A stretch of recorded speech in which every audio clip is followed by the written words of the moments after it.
শুধু কবিতার জন্য, শুধু কবিতার জন্য এই জন্ম, শুধু কবিতার জন্য কিছু খেলা, শুধু কবিতার জন্য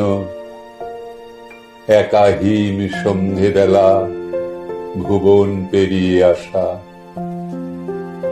শুধু কবিতার জন্য অপলক মুখশ্রীর শান্তি এক ঝলক, শুধু কবিতার জন্য তুমি নারী, শুধু কবিতার জন্য এত রক্তপাত, মেঘে গাঙ্গেয় প্রপাত, শুধু কবিতার জন্য আরো দীর্ঘদিন বেঁচে থাকতে লোভ হয়, মানুষের মতো ক্ষোভময় বেঁচে থাকা। শুধু কবিতার জন্য আমি অমরত্ব তাচ্ছিল্য করেছি, শুধু কবিতার জন্য।